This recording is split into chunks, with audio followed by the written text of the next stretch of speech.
Hey, my name is Katie Pijanowski, and I'm a certified life coach and motivational speaker, and I'm here to help you unlock your true strength so you can create the life of your dreams. I teach you my best tips to master your mindset, create confidence, and empower yourself to take back your life. It's your time. This is the Mind and Body Strong podcast. Yeah, there we go. What's going on? I'm good. How are you? Good. Where are you at in the world? I'm in Canada. Awesome. In snowy, cold Canada, if you can't tell by my puffer jacket on. I love it. Yes. It's just my usual uniform. I like it. We got to stay warm somehow. Yes. Well, I was just giving a little preface into the importance of having this conversation today, but I'd love for you to give my audience a little introduction to you, and then we'll have this conversation more on how to set health and fitness goals in the new year that are not focused on restriction and dieting and obsessing over food in our body. So tell us a little bit about you and how you got to work. Yeah, for sure. So my name's Kira. I am in Canada, as we said before. I'm a certified personal trainer, and I work specifically with women, and I have a very, specific mindset and message that is around enjoying fitness, enjoying food, enjoying your life in a way that is not restrictive, in a way that allows you to enjoy all of the things that you like to enjoy, because especially with my experience in fitness, and I think a lot of people's experience with fitness, it can be very obsessive, it can be very restrictive, and this thing that is supposed to bring you so much happiness and joy can really do the complete opposite. So I really try to kind of teach people about, I guess, the dark side, as you do the same thing as well, just so people are more aware, because so many of these things we're taught that we need to be doing them to be healthy, and they can have really dangerous side effects more often than not. Yeah, absolutely. I've seen that myself, and from being a certified personal trainer myself, and in seeing people go through this roller coaster of just, coming to I remember specifically, I used to teach outdoor boot camp, and we would have people come in and be like, oh, I just ate so terrible over the weekend. I drank so much. That's why you're at the workout. And I was like, whoa, no. We've got the whole wrong mindset about this. That's not the mentality we want to be going into a workout with, right? Totally, because then it just becomes like punishment. Right. Like you're always like punishing yourself for something, that you ate, or you're punishing yourself because you're not working out enough. And it really stops being like this celebration of what your body is capable of, which is what exercise should be. Absolutely. And I feel like now is especially, not just because it's a new year, but it's a new year after we just all experienced worldwide this pandemic, where so many people are probably saying, oh, I had the quarantine 15 or whatever they're calling it nowadays.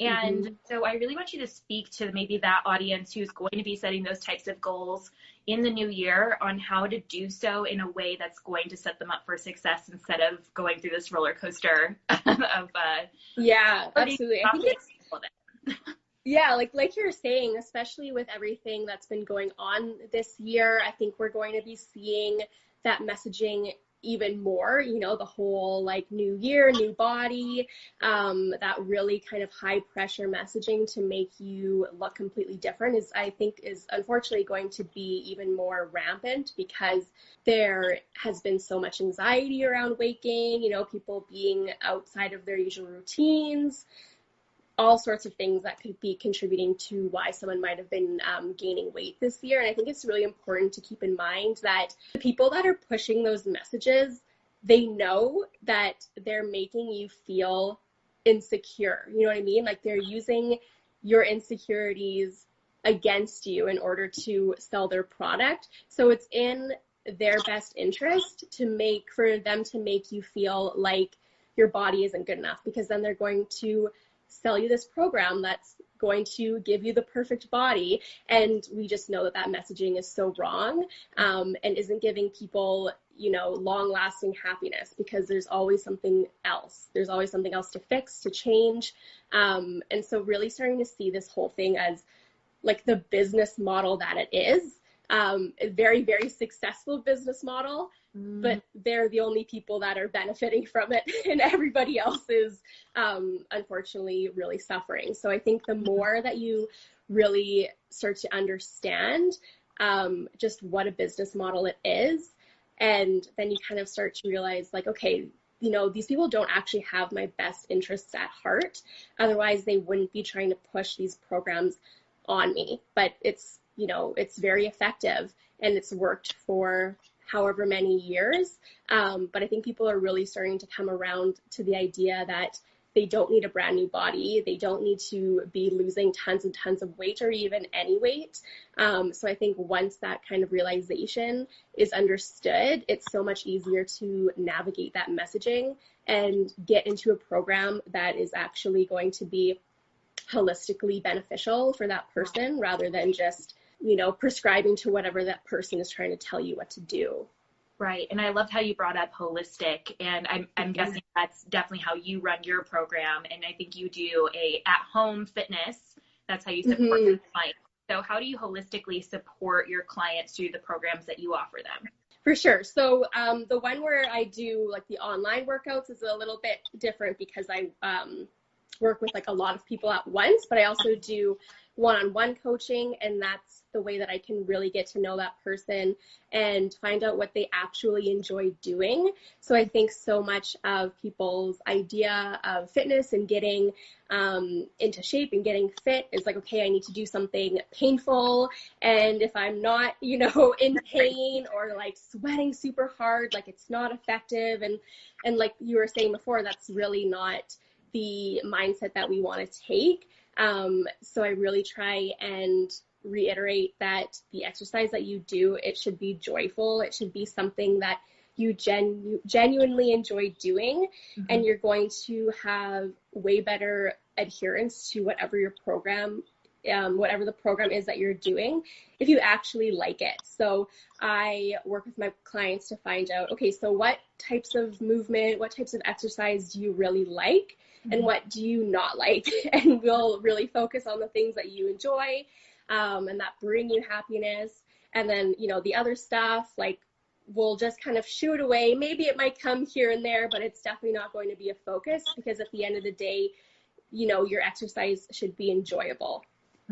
I love that you like keep coming back to this pleasure and enjoyment, because it's a kind of a novel concept in the Fitspo world that we live in here on Instagram, where, you know, you have to be doing a certain type of exercise in order to look a certain way or, you know, achieve success or whatever it is. And you can, I would love to hear your experience, but when I was in the dieting mentality and in like workout programs and all of that, I experienced this, like, once I get to the quote unquote top of the mountain, have this body that like I would have no more anxieties, no more problems. Like it would just smooth sailing from there. Like that's kind of what the messaging sold me. So I'm curious to hear your take on that. Yeah, absolutely. Very similar. So when I first started getting into fitness, I was very, I guess, aesthetically driven. So I was basically only working out to change aspects of my body. And it's so funny because, well, it's not funny. It's really sad, but it's funny because you know, you're kind of sold this type of fitness as like, oh, okay, well, if you do this, you're going to love your body. And that for me, that just absolutely was not the case. I probably had the worst relationship with my body when I was actively trying to change it. So you're just fed all of this messaging like, oh, if you do this workout, if you know, change this about your body, you're going to be so much happier. You're going to love yourself. And that's really not the case. I mean, for myself especially, and I think for the majority of people, it's very difficult to love and accept your body if you're constantly trying to change it. Right. Absolutely. And there's no like change that can happen when we're just forcing like all of this hatred and like control over food in our body. Like similar to what you had just said, it's like when I was controlling my food and my body to an extreme extent, like I remember looking back and being like, oh, this is still not enough. Like once I lose 5 pounds, or like once my abs are more defined. And looking back, I feel so sad for that piece of me that just was like belonging and acceptance, and like now knowing to fill those things in different ways besides forcing my body to change has been so transformational. So I'd love to hear how you are going to be heading into the new year. What are some things that maybe you have going on? Any like tips that you have to share, tips of wisdom to kind of block out some of the dieting messaging of like everything going on, because it is very limited. For sure. That you have. Yeah, so I am also a really big kind of supporter or promoter of training to see what your body is capable of. So that was something that was so huge for me in shifting my perspective around fitness, but also in shifting my relationship with not only my body, but with food as well, because they're so closely intertwined. You know what I mean? Like if you're only working out to change your body, your relationship with food is likely suffering and is likely very difficult. So once I was able to get out of that mindset of, you know, you work out to lose weight, you work out to tone up, and I switched into, oh, well, I can work out not only to do things that I enjoy doing, but to, you know, lift more or run faster or do a type of exercise that I've never done before or didn't think that I would be able to do well.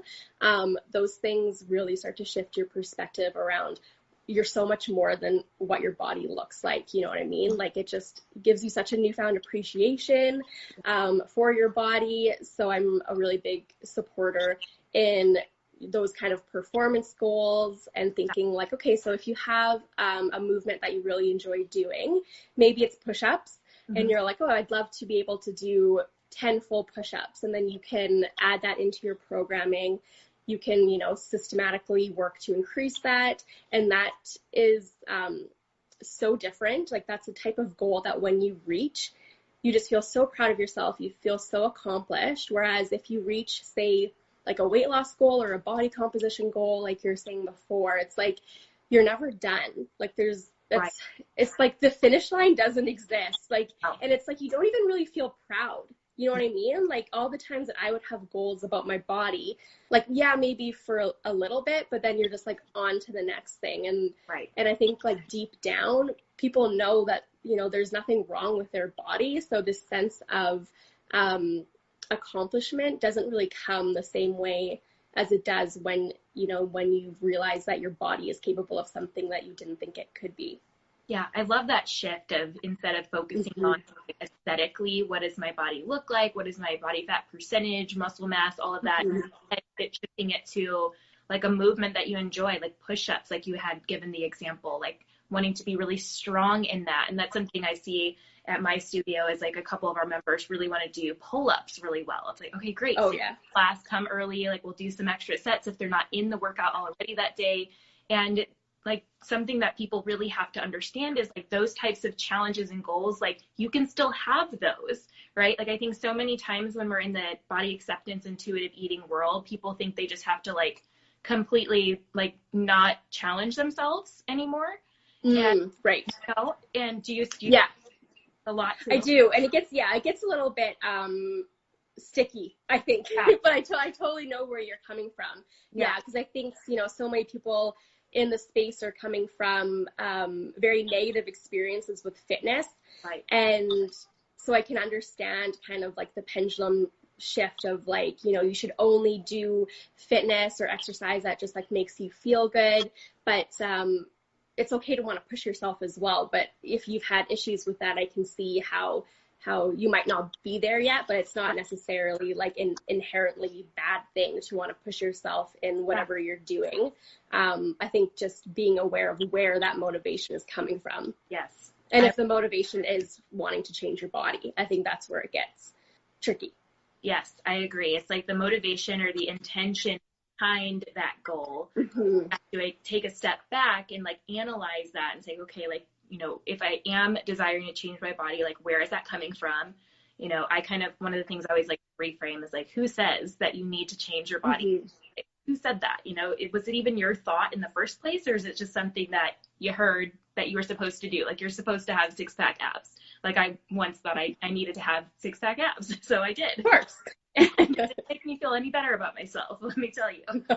But I can still, you know, do a lot of the same things now that I was doing when I was so like obsessed But yeah, I love that, because you can still challenge yourself. You can still be able to come from that place of like, I want to be strong and I want to be able to perform well and run fast and like do push-ups and have great endurance. And there's so many like positive rewards that we're gaining from movement, no matter what it is, right? Like sleeping better mood. Like I feel more clear. I'm definitely a happier person if I decide to move. Yeah. So I think like bringing those to the forefront as well can be helpful. Yeah.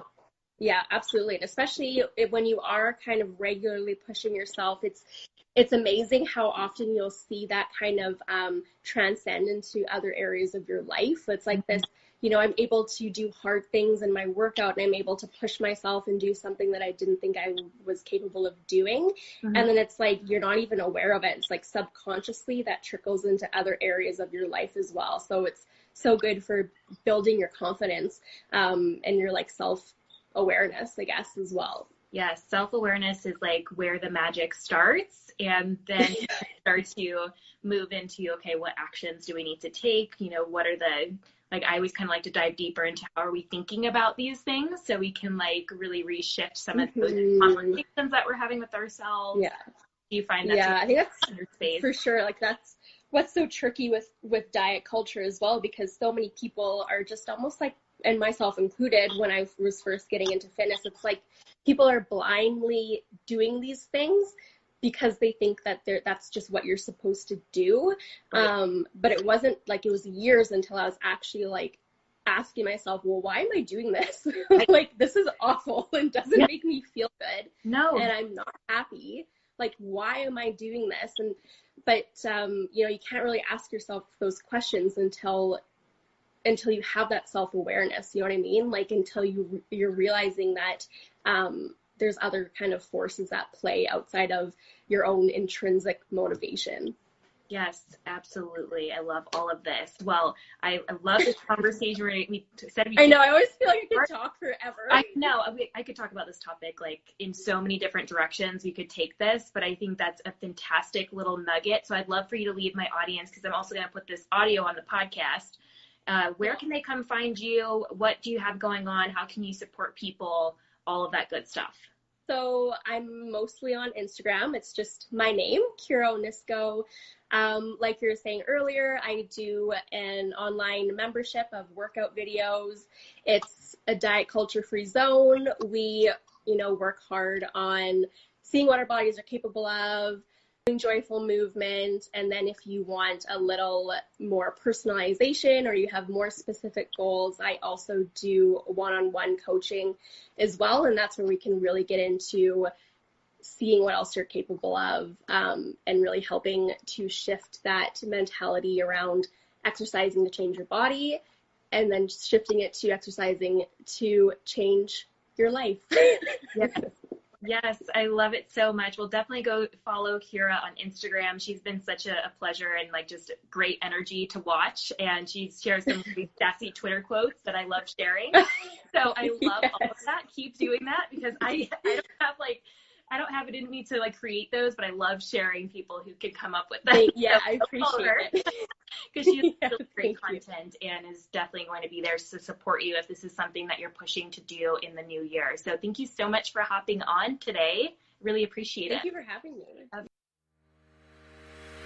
Thanks for listening to this week's episode of the Mind and Body Strong podcast. You are what makes this movement and message possible. If you loved this episode, share it with a friend, a coworker, a family member, or take a screenshot and share it on your favorite social media platform and tag Mind and Body Strong. To learn more about coaching and courses to help you take your journey to the next level, visit mindandbodystrong.com.